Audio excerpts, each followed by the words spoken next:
네, 감사합니다. 오늘은 흔들리지 않고 견고하게 서기, 흔들리지 않고 견고하게 서기라는 제목으로 하나님의 말씀 함께 나누도록 하겠습니다.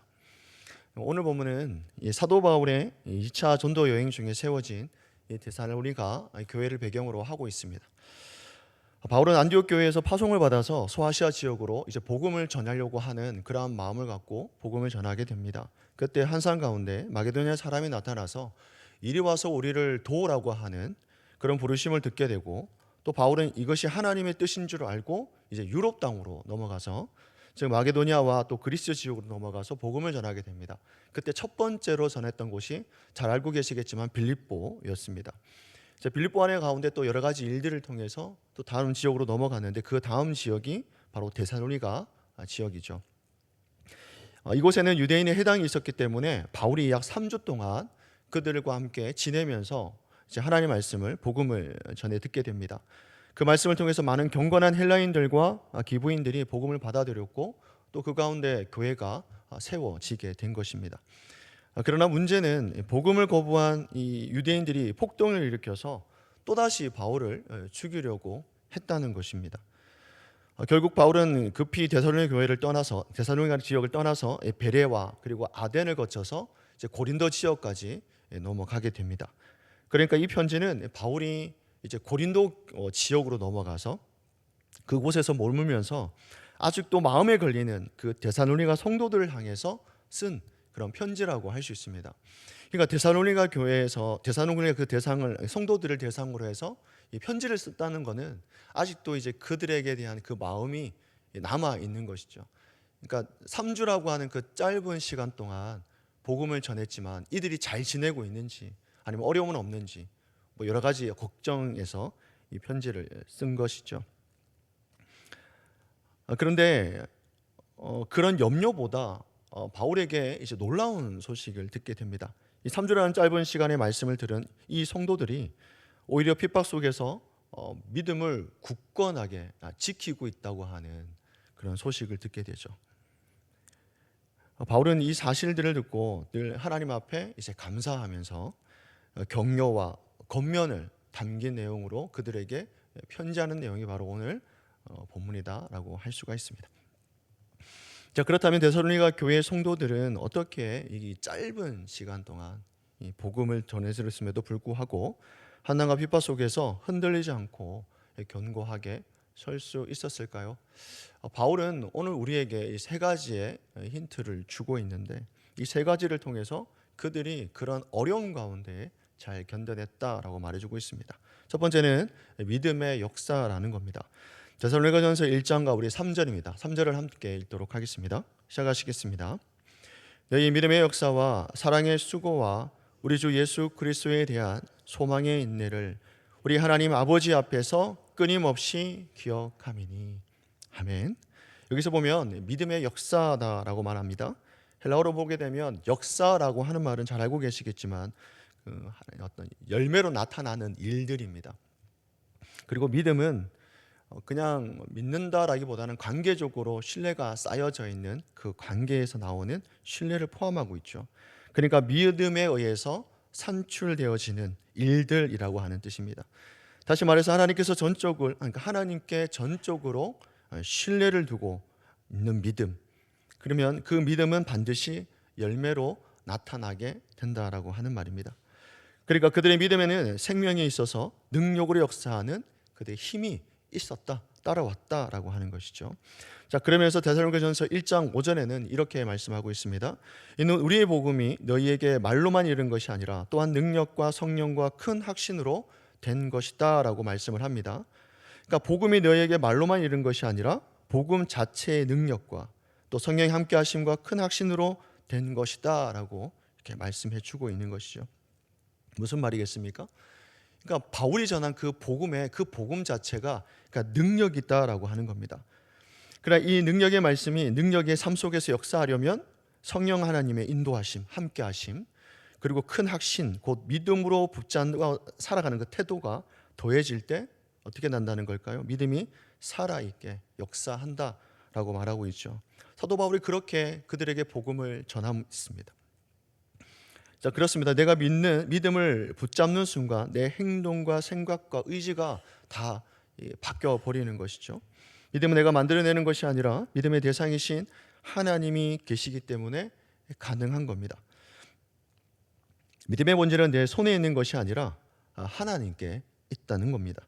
그래서 믿음의 역사는 곧 하나님이 나를 통해서 행하시는 역사입니다.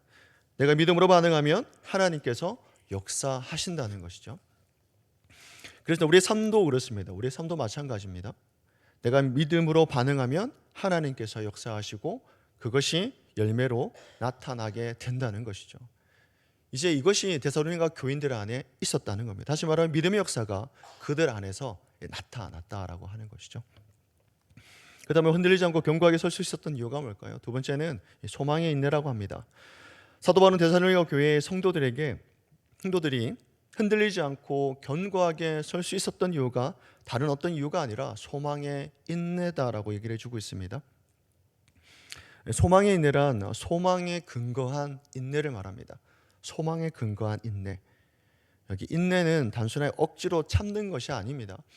견뎌내야지 이런 인내가 아니라 능동적인 거죠. 다시 말하면 적극적으로 이렇게 견뎌내는 것을 얘기합니다. 무게를 짊어지고도 무너지지 않는 그러한 힘을 얘기합니다. 그리고 또 여기 나오는 소망이다라고 하는 게 있는데 우리 엘피스 찬양팀의 그 엘피스입니다. 그러니까 막연한 바람과 기대로 그런 게 아니라 확실한 미래에 대한 신뢰죠. 그러한 소망을 담고 있습니다. 그래서 그 소망인데 바울이 말한 이 소망의 인내란 예수 그리스도 안에 있는 확실한 미래를 근거한 든든한 버팀이를 얘기하는 것이죠. 흔들리지 않는 것을 얘기합니다.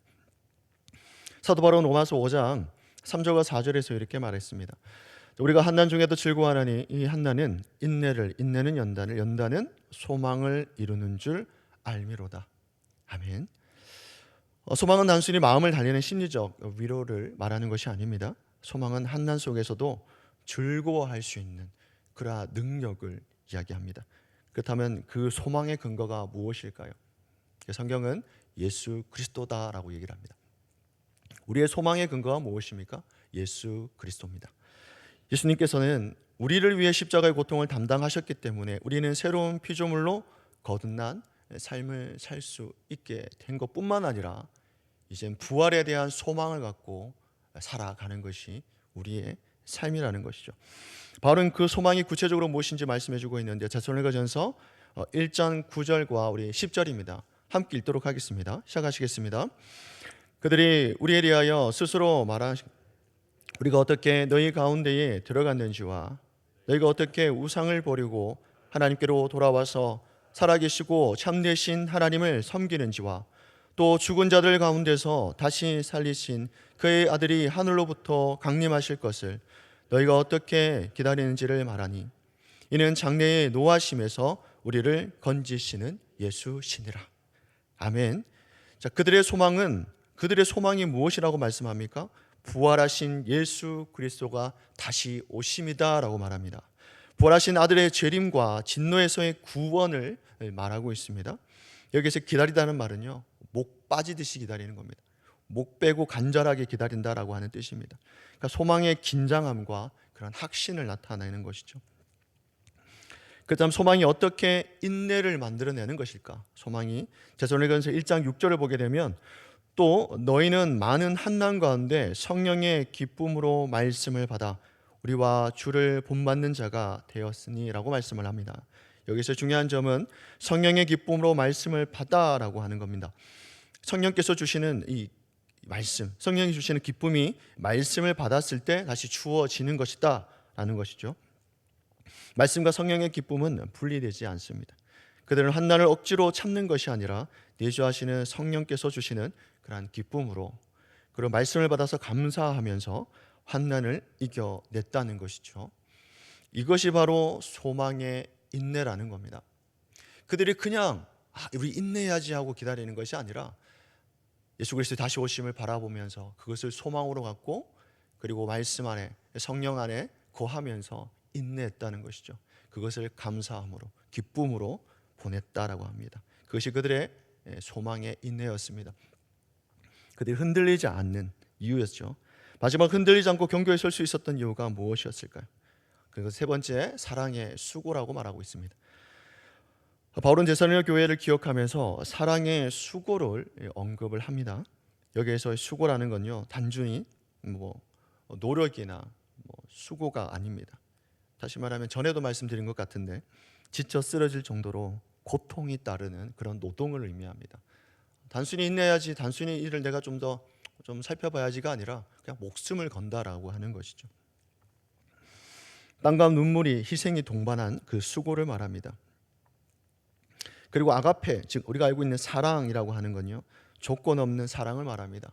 자기 자신을 내어주신, 아낌없이 주는 그 하나님의 사랑과 같은 그 사랑을 말하죠. 그러니까 사랑의 수고란 사랑하기 때문에 당연히 감당하게 되는 그런 희생과 헌신을 말합니다. 억지로 짊어지는 무거운 짐이 아니라 그 사랑하기 때문에 기쁨으로 감당하는 수고라는 겁니다.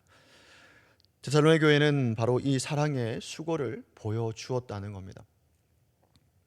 짧은 시간 복음을 들었지만 그들은 서로를 위해서 기도하고 핍박 속에서도 서로를 붙잡아 주었다는 것입니다. 그들의 신앙이 흔들리지 않고 견고하게 설 수 있었던 이유는 공동체 안에서 사랑의 수고가 있었기 때문입니다. 그렇습니다. 데살로니가 교회는 3주라는 그 짧은 시간 말씀을 들었습니다. 그 가운데 믿음의 역사와 소망의 인내와 그 사랑의 수고가 있었다고 말하죠. 그곳으로 환난을 견디며 흔들리지 않고 그들이 신앙 안에서 굳건히 설 수 있었던 것이다라고 바울은 잘 말씀해주고 있습니다. 오늘 우리도 마찬가지입니다. 우리가 이렇게 질문할 수가 있겠죠. 우리 안에는 믿음의 역사의 삶이 있는가? 하나님을 신뢰하며 믿으며 또한 그분을 신뢰의 대상으로 두고 믿음으로 살고 있는가? 소망의 인내로 현실을 견디고 있는가? 이 땅에 소망을 두는 것이 아니라 예수 그리스도의 다시 오심과 또 부활을 바라보면서 오늘의 이 고난을, 때로는 힘듦을 견뎌내고 있는가? 또한 우리 가운데 사랑의 수고로 서로를 세워주고 그를 품고 사랑하고 헌신하고 있는가? 이것을 우리에게 끊임없이 질문하고 있다는 겁니다. 오늘 이 질문으로 하루를 또 살면서 또 나 자신을 돌아보면서 그렇게 살아가는 저와 성도님 되시기를 주 예수 그리스도의 이름으로 축원합니다. 아멘. 기도하시겠습니다. 사랑이 많으신 하나님, 오늘도 새벽을 깨워 또 기도할 수 있도록 인도하여 주심을 감사합니다. 우리 안에 늘 일어나는 육체의 소욕을 십자가에 못 박고 오직 성령을 따라 행하는 삶을 살게 하여 주옵소서. 오늘도 성령 하나님께서 우리의 마음과 걸음을 주장하시고 믿음의 역사로 삶이 변화되게 하시고 예수 그리스도만으로 만족하며 소망의 인내로 현실을 견디며 살아갈 수 있도록 인도하여 주옵소서. 뿐만 아니라 사랑의 수고로 서로를 위해 기도하고 격려하며 세워주는 우리 공동체가 될 수 있도록 붙들어 주시옵소서. 오늘 하루도 주께서 함께 하실 줄 믿고 감사와 찬양을 올려드리며 예수 그리스도의 이름으로 기도드립니다. 아멘.